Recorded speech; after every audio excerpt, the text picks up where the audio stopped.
Nishapur में एक व्यापारी था जिसकी दुकान नहीं चलती थी। तो किसी ने मुशावरत दी कि यहाँ खानकाह में एक बड़े अल्लाह वाले, इनके पास जाके वजीफा लिया, दुकान चल पड़ेंगी। वो खानकाह में पहुंचे, कहा हजरत दुकान नहीं चलती। हजरत वजीफे में बैठे हुए, मुराकबे में, आंखें बंद है, अल्लाह की लौ में लगे हुए। गर्दन उठाई, कहा बेटा पूरा पूरा तोल के दिया कर। इन्हें बड़ा झटका लगा, इन्हें कैसे पता चला, मैं डंडी मारता हूँ। फिर इन्होंने आदत बना ली, मैंने कस्टमर को तोल के नहीं देना है, ग्राहक से कहना है खुद ही तोल के ले जाओ। कोई ज्यादा ले जाता मना भी नहीं कर सकते, मना भी नहीं करते थे। इनके इस अमल की इतनी शोहरत हुई, लोग 20वें दुकान छोड़ के यही सौदा लेने आते थे। अब इतना माल बढ़ा, इतना पैसा आ गया कि जो तोलने के जो आले होते हैं ना, बट, वो भी इन्होंने सोने चांदी के बनवा लिए, सोने के बनवा लिए।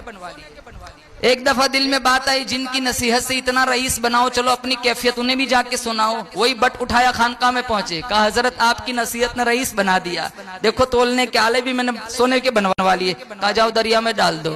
तो सोचने लगे वापस गरीब बनाने का प्रोग्राम है, मना भी तो नहीं कर सकते थे। वही बट उठाया, दरिया में फेंक दिया, फिर खानकाह में चले गए। कुछ दिन के बाद वहां से काफले आए, काफले आ रहे थे दरिया के किनारे, किसी को ठोकर लगी। जब रेत हटाई, जब उसकी सूरत वाज़ेह हुई, तो वही सोने का बट था। सारे जानते कि इतनी पोजीशन तो उस व्यापारी के अलावा किसी की नहीं है। वो बट उठाया, उसके पास पहुंचे की तरफ, बट वहां दरिया के किनारे पड़ा हुआ था। इन्हें बड़ा झटका लगा, वजनी चीज डूब जाती है, किनारे पर कैसे पहुंची। वो उठाया, कहा आप 2 मिनट तवक्कुफ कीजिए, अभी आता हूँ। वो बट उठाया, खानकाह में पहुंचे, कहा हजरत आपने कहा मैंने दरिया में डाल दिया, वजनी चीज डूब जाती है, किनारे पर कैसे पहुंची। तो मुस्कुराते हुए कहा बेटा जो हलाल होता है वो डूबता नहीं है, तुम दरिया में भी डाल दो, अल्लाह किनारे पर पहुंचा देता है।